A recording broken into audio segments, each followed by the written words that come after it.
Hello out there, it's been a long week filled with juicy diaspora matters as the Nigerians and Diaspora Commission NIDCOM celebrates the third edition of the National Diaspora Day 2021.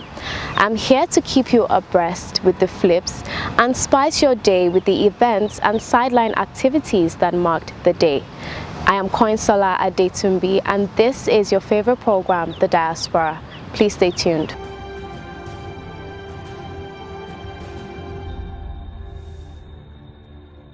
To mark the 2021 National Diaspora Day, tagged Diaspora Integration for National Peace and Development, organized by the Nigerians and Diaspora Commission to celebrate the achievements of Nigerians in the diaspora who have contributed immensely to the development of the country, the Director General of the World Trade Organization, WTO, Dr. Ngozi Okonjo-Iweala, called for more health, social and economic support.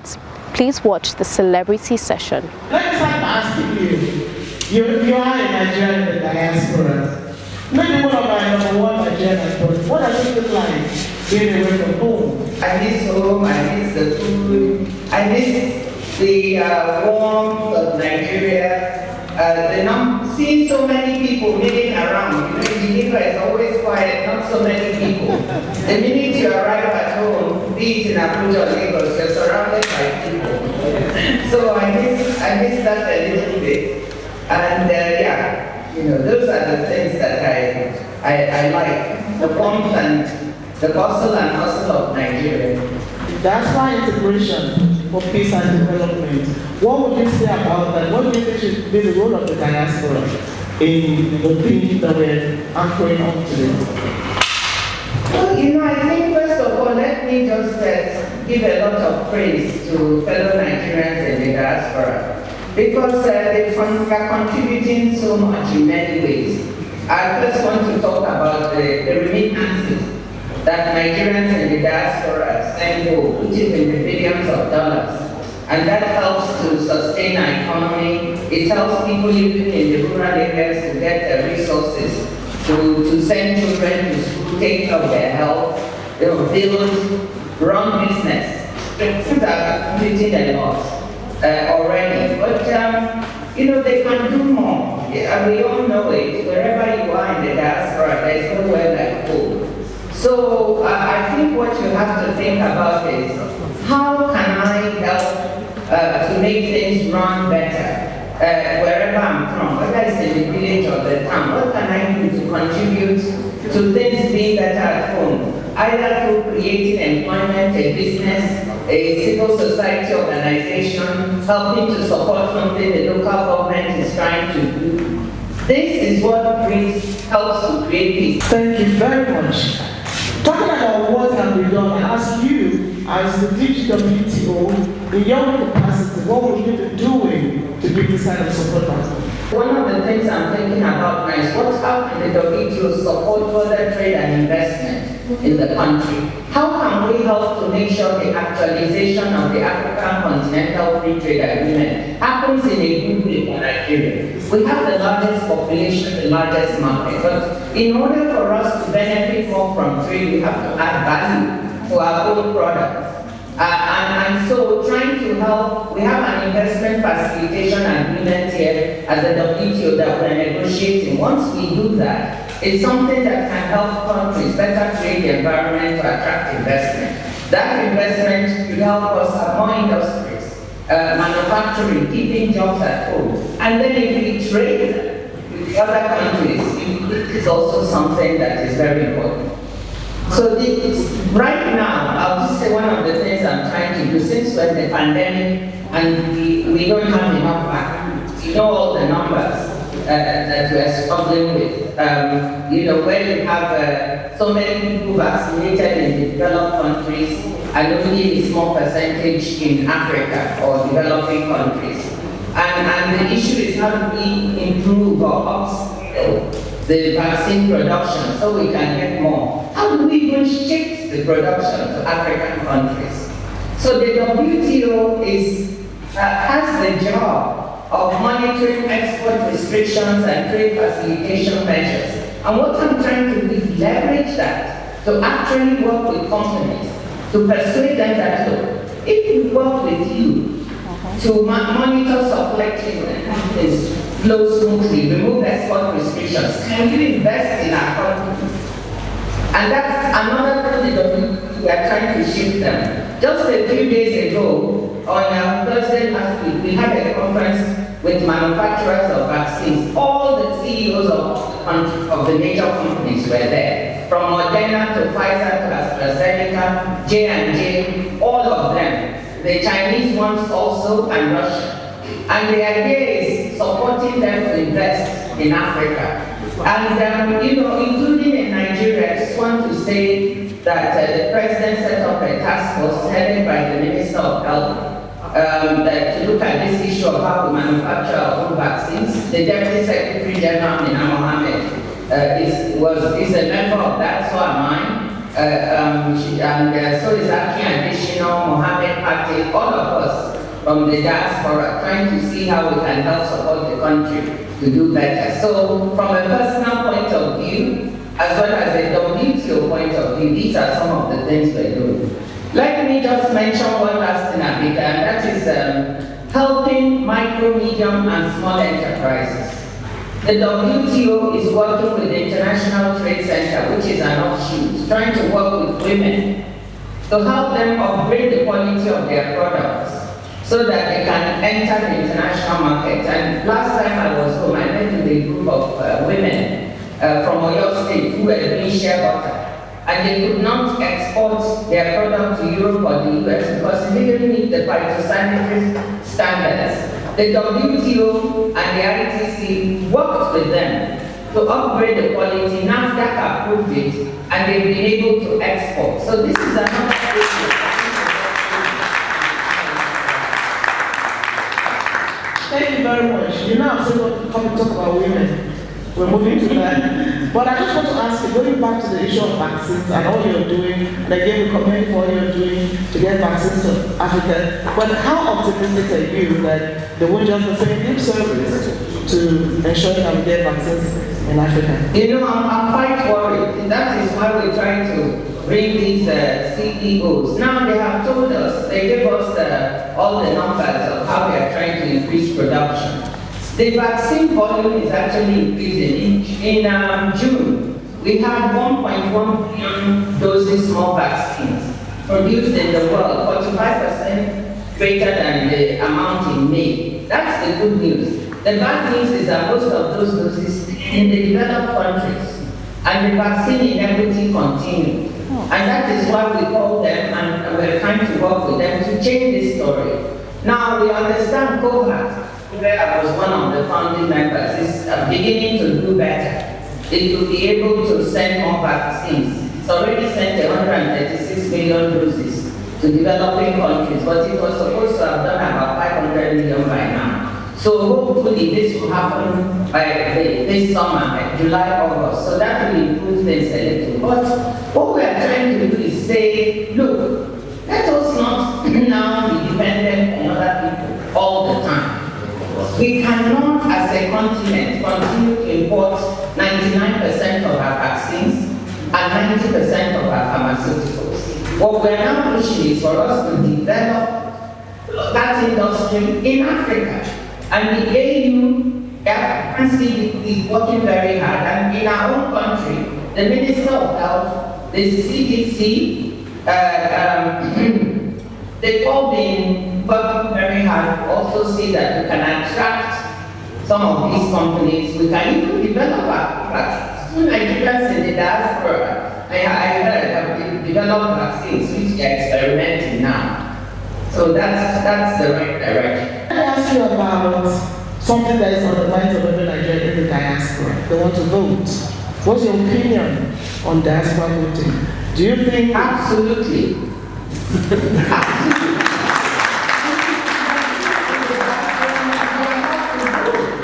They are contributing a lot. If we are spending $20 billion plus into that economy as remittances every year, why can't we vote? Even if we're not sending anything, we're Nigerians.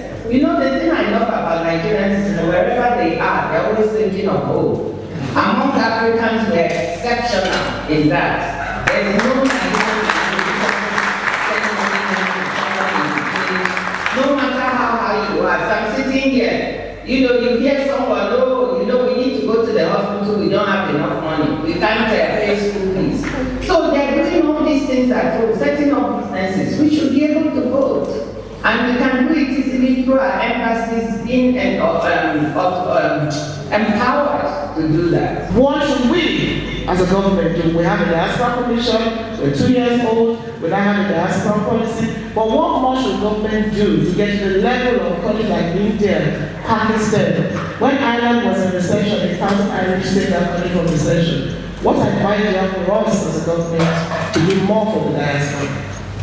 Well, first of all, Honorable, let me congratulate you for what you're trying to do, lifting up this issue, and congratulate all the governments, starting from President Obasanjo all the way to President Jonathan, President Buhari. The office has become stronger, but I think we could do more. The other day, I met with a group of young Nigerians here in Geneva. I was so proud of them, they're so talented. And they were asking, what can we do to give back? I have this talent, I want to give back. I have that. They said, how can you connect us to someone, or how can you do this?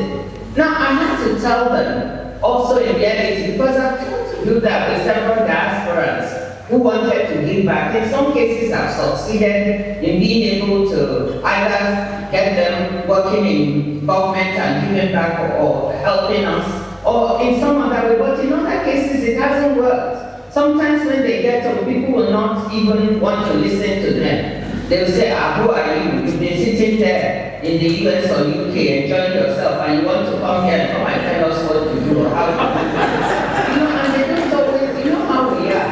They don't always get a friendly hearing. So I think one thing you could do is really establish a one-stop shop, where diasporans who want to do something at home can come and get information and get linked up to someone who would help them validate what they're doing. Now, before we let you go, we have to talk about women. I want to be as honest as we can. How easy is it being a woman in your position? For me, it's intellectually very challenging. There's a lot of politics in it too. When I was campaigning, it almost felt like we were running a political campaign at home. I learned a lot. With all the intrigues and starting in the back and everything. I've run a political campaign now.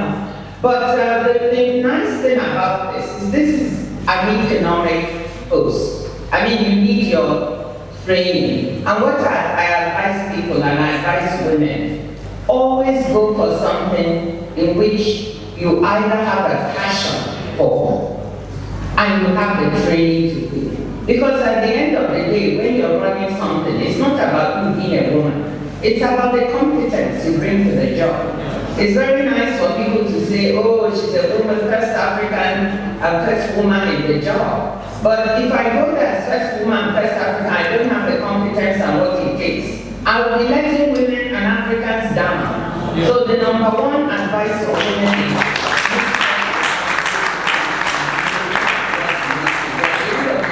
once you have the competence, people forget whether you're a woman or a man. They'll just say, this is somebody doing the job. I found the same as a finance minister, also the first female finance minister in the country, and the longest serving one, by the way, which is not an easy thing. To survive 7 years in Nigeria, in two governments is not easy. But you know what I tell people, I remember at the time there was a lot of pressure for me to do social things. Attend those old girls meetings, this, do that. And I didn't. I was very focused on the job because I felt like this is the first woman that has had the door open under President Obasanjo and then President Jonathan. I have to focus on delivery. If I deliver well, it will no longer be an issue for other women to put in that job. Nobody will even think twice about it. Same with foreign affairs, I was the first woman. So showing competence, and can I tell you something? I'm so proud because after I was Minister of Finance, now there are many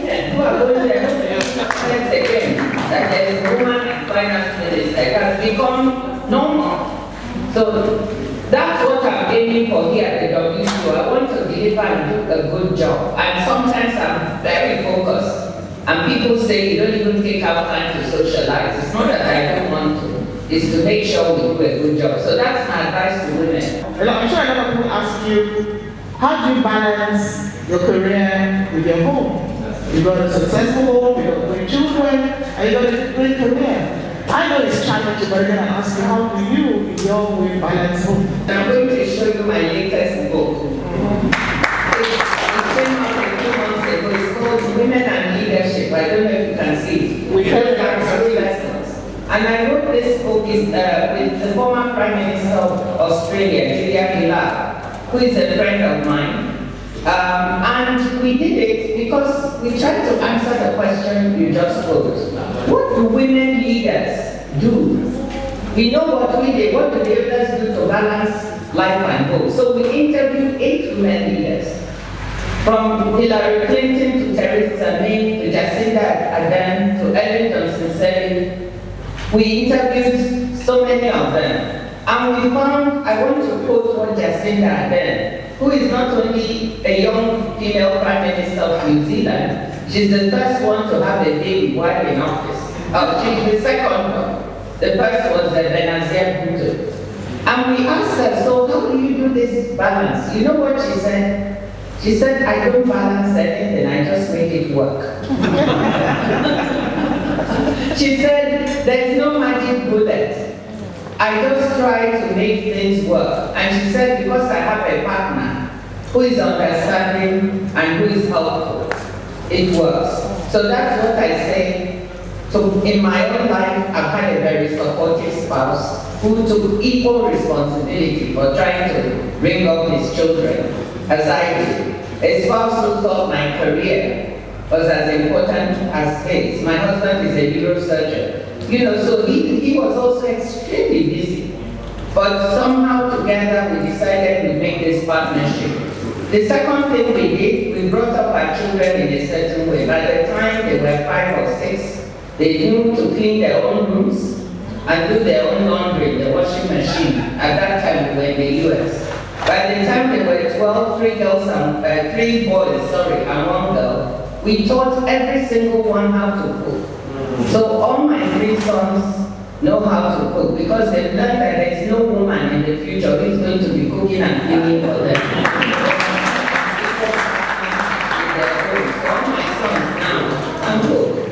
What message you have for thousands of Nigerians in diaspora listening to you, and also describe the younger ones that are also listening to you today as we mark our annual Diaspora Day? I'm so proud of Nigerians in the diaspora. Really, I mean it from the bottom of my heart. In any country they're in, they work so hard. Now, what I want to tell them, especially the young ones, remember that you are Nigerian. Each action you do, other Nigerians will be judged by it. So those who are tempted to do the wrong thing, please don't. Because once you do it, they'll say, Nigerians, that's how they are. And they will tag the country in that way. I want you all to keep doing the right thing. I would say 99% of Nigerians in the diaspora are the best. They are working so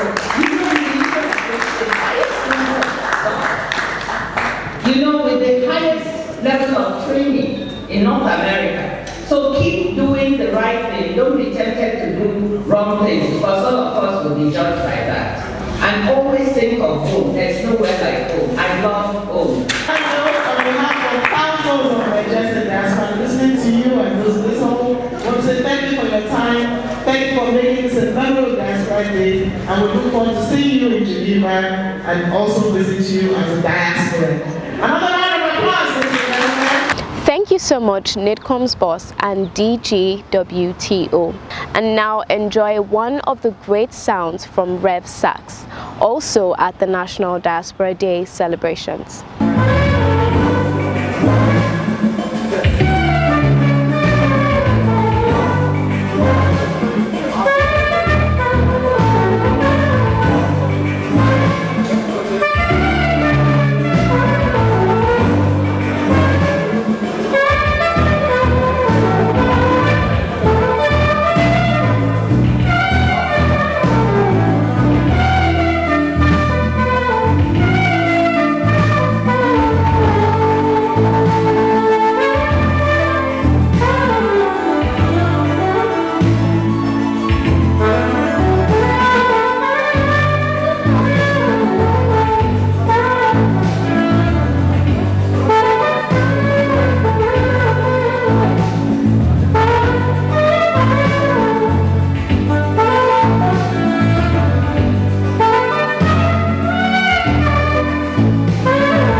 so fast? Look, I'm tired.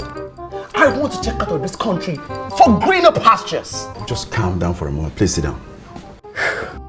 Do you have a job where you're going to? No, but someone is arranging, Listen, Alinko. Checking out of this country without proper planning means one thing. Unimaginable begin. I've been in the diaspora, but legitimately doing great things at home and abroad. As I've been saying, without the proper footing abroad, the risk is not worth it. Listen, Alinko, it's better to be home than be trapped abroad, or even end up in prison.